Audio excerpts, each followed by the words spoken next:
Can any man a gentleman, call a woman a pig? By Jack London.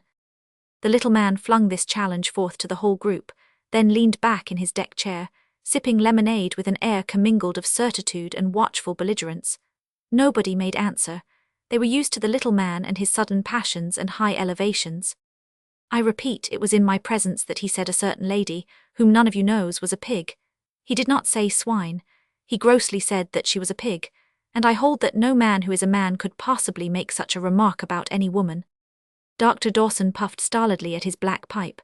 Matthews, with knees hunched up and clasped by his arms, was absorbed in the flight of a guinea. Sweet, finishing his scotch and soda, was questing about with his eyes for a deck steward. I ask you, Mr. Trelaw, can any man call any woman a pig? Trelaw, who happened to be sitting next to him, was startled by the abruptness of the attack, and wondered what grounds he had ever given the little man to believe that he could call a woman a pig. I should say, he began his hesitant answer, that it depends on the lady. The little man was aghast. You mean, he quavered, that I have seen female humans who were as bad as pigs, and worse. There was a long pained silence. The little man seemed withered by the coarse brutality of the reply. In his face was unutterable hurt and woe. You have told of a man who made a not nice remark, and you have classified him, Trelaw said in cold, even tones. I shall now tell you about a woman, I beg your pardon, a lady, and when I have finished I shall ask you to classify her. Miss Carruthers I shall call her, principally for the reason that it is not her name. It was on a P&O boat, and it occurred neither more nor less than several years ago. Miss Carruthers was charming. No, that is not the word, she was amazing. She was a young woman, and a lady. Her father was a certain high official whose name, if I mentioned it, would be immediately recognized by all of you. She was with her mother and 2 maids at the time, going out to join the old gentleman wherever you like to wish in the East. She, and pardon me for repeating, was amazing. It is the one adequate word. Even the most minor adjectives applicable to her are bound to be sheer superlatives. There was nothing she could not do better than any woman and than most men. Sing, play, bar, as some rhetorician once said of old Nap, competition fled from her. Swim, she could have made a fortune and a name as a public performer. She was one of those rare women who can strip off all the frills of dress and in simple swimming suit be more satisfying beautiful. Dress, she was an artist. But her swimming, physically she was the perfect woman, you know what I mean, not in the gross, muscular way of acrobats, but in all the delicacy of line and fragility of frame and texture. And combined with this strength, how she could do it was the marvel. You know the wonder of a woman's arm, the forearm I mean, the sweet fading away from rounded biceps and hint of muscle, down through small elbow and firm soft swell to the wrist, small, unthinkably small and round and strong. This was hers. And yet to see her swimming the sharp, quick English overhand stroke, and getting somewhere with it too, was, well, I understand anatomy and athletics and such things, and yet it was a mystery to me how she could do it. She could stay under water for 2 minutes. I have timed her. No man on board except Dennison could capture as many coins as she with a single dive. On the forward main deck was a big canvas tank with 6 feet of seawater.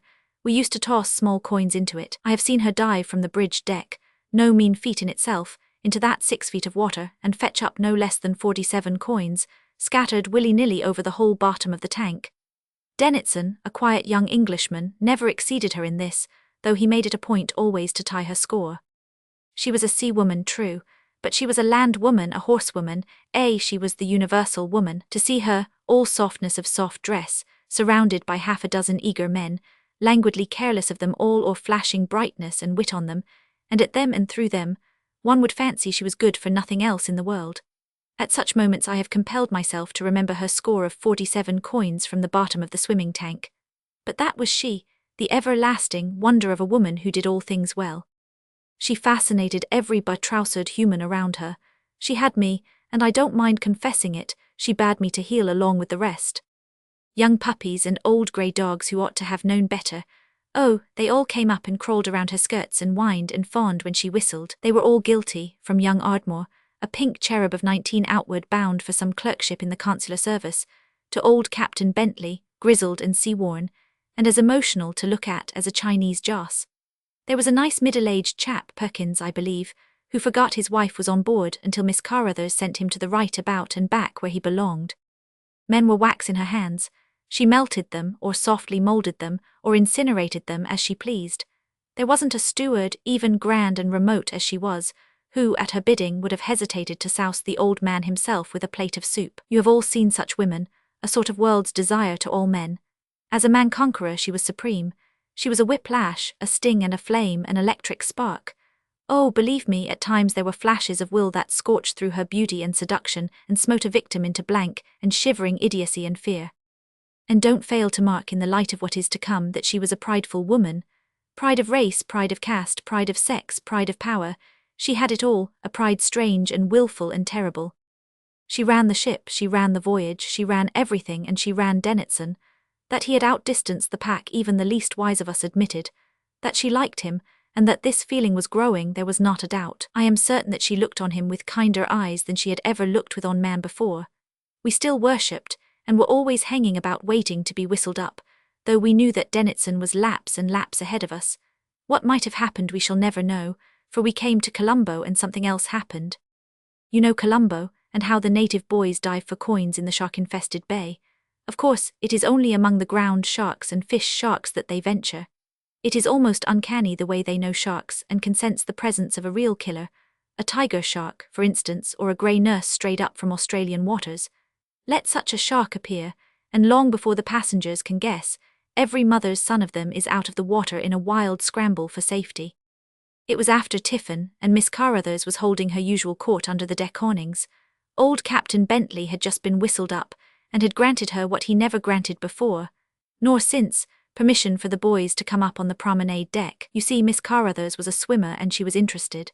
She took up a collection of all our small change, and herself tossed it overside, singly and in handfuls, arranging the terms of the contests, chiding amiss, giving extra rewards to clever wins, in short, managing the whole exhibition. She was especially keen on their jumping. You know, jumping feet first from a height, it is very difficult to hold the body perpendicularly while in the air. The center of gravity of the male body is high, and the tendency is to overtopple, but the little beggars employed a method which she declared was new to her, and which she desired to learn. Leaping from the davits of the boat deck above, they plunged downward, their faces and shoulders bowed forward, looking at the water. And only at the last moment did they abruptly straighten up and enter the water erect and true. It was a pretty sight. Their diving was not so good, though there was one of them who was excellent at it, as he was in all the other stunts. Some white man must have taught him, for he made the proper swan dive and did it as beautifully as I have ever seen it. You know, head first into the water from a great height, the problem is to enter the water at the perfect angle. Miss the angle and it means at the least a twisted back and injury for life. Also, it has meant death for many a bungler, but this boy could do it. 70 feet I know he cleared in one dive from the rigging, clenched hands on chest, head thrown back, sailing more like a bird, upward and out and down, body flat on the air so that if it struck the surface in that position it would be split in half like a herring. But the moment before the water is reached, the head drops forward, the hands go out and lock the arms in an arch in advance of the head, and the body curves gracefully downward and enters the water just right. This the boy did again and again to the delight of all of us, but particularly of Miss Carruthers. He could not have been a moment over 12 or 13, yet he was by far the cleverest of the gang. He was the favourite of his crowd and its leader. Though there were a number older than he, they acknowledged his chieftaincy. He was a beautiful boy, a lithe young god in breathing bronze, eyes wide apart, intelligent and daring, a bubble, a mote, a beautiful flash and sparkle of life. You have seen wonderful, glorious creatures, animals, anything, a leopard, a horse restless, eager, too much alive ever to be still, silken of muscle, each slightest movement a benediction of grace, every action wild, untrammeled, and over all spilling out that intense vitality, that sheen and lustre of living light. The boy had it. Life poured out of him almost in an effulgence, his skin glowed with it, it burned in his eyes, I swear I could almost hear it crackle from him. Looking at him, it was as if a whiff of ozone came to one's nostrils, so fresh and young was he, so resplendent with health, so wildly wild. This was the boy, and it was he who gave the alarm in the midst of the sport. The boys made a dash of it for the gangway platform, swimming the fastest strokes they knew, pell-mell, floundering and splashing, fright in their faces, clambering out with jumps and surges, any way to get out, lending one another a hand to safety, till all were strung along the gangway and peering down into the water. "What is the matter?" asked Miss Carruthers. "A shark, I fancy," Captain Bentley answered. "Lucky little beggars that he didn't get one of them." "Are they afraid of sharks?" she asked. "Aren't you?" he asked back. She shuddered, looked overside at the water, and made a move. Not for the world would I venture where a shark might be, she said, and shuddered again. They are horrible, horrible. The boys came up on the promenade deck, clustering close to the rail and worshipping Miss Carruthers, who had flung them such a wealth of backsheesh. The performance being over, Captain Bentley motioned to them to clear out. But she stopped him. "One moment, please, Captain. I have always understood that the natives are not afraid of sharks." She beckoned the boy of the Swan Dive nearer to her and signed to him to dive over again. He shook his head, and along with all his crew behind him laughed as if it were a good joke. "Shark," he volunteered, pointing to the water. "No," she said, "there is no shark." But he nodded his head positively, and the boys behind him nodded with equal positiveness. "No, no, no," she cried, "and then to us who'll lend me a half-crown and a sovereign." Immediately the half-dozen of us were presenting her with crowns and sovereigns, and she accepted the 2 coins from young Ardmore. She held up the half-crown for the boys to see, but there was no eager rush to the rail preparatory to leaping. They stood there grinning sheepishly. She offered the coin to each one individually, and each, as his turn came, rubbed his foot against his calf, shook his head, and grinned. Then she tossed the half-crown overboard.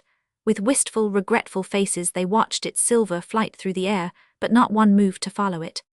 "Don't do it with the sovereign," Dennison said to her in a low voice. She took no notice, but held up the gold coin before the eyes of the boy of the Swan Dive. "Don't," said Captain Bentley.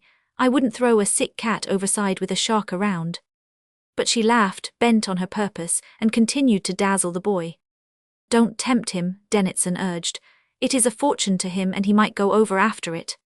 "Wouldn't you," she flared at him, "if I threw it?" This last more softly. Dennison shook his head. "Your price is high," she said. "For how many sovereigns would you go?" "There are not enough coin to get me overside," was his answer. She debated a moment, the boy forgotten in her tilt with Dennison. "For me," she said very softly. "To save your life, yes, but not otherwise." She turned back to the boy. Again she held the coin before his eyes, dazzling him with the vastness of its value. Then she made as to toss it out, and involuntarily he made a half-movement toward the rail, but was checked by sharp cries of reproof from his companions. There was anger in their voices as well. "I know it is only fooling," Dennison said. "Carry it as far as you like, but for heaven's sake don't throw it."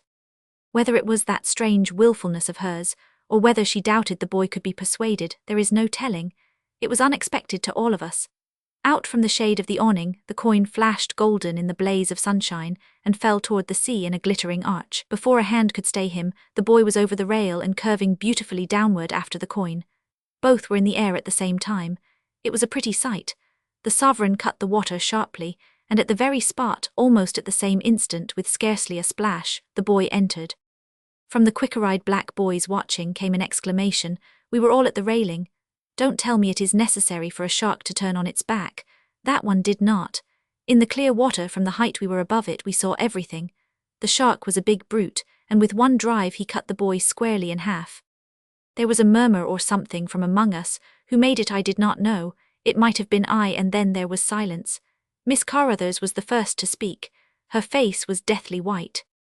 "I never dreamed," she said, and laughed a short hysterical laugh. All her pride was at work to give her control. She turned weakly toward Dennison and then on from one to another of us.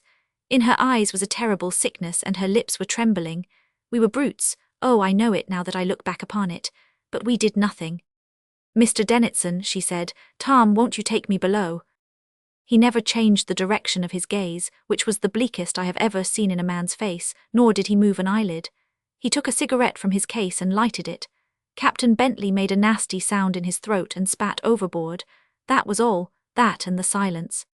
She turned away and started to walk firmly down the deck. 20 feet away, she swayed and thrust a hand against the wall to save herself, and so she went on, supporting herself against the cabins and walking very slowly. Trelawney ceased. He turned his head and favored the little man with a look of cold inquiry.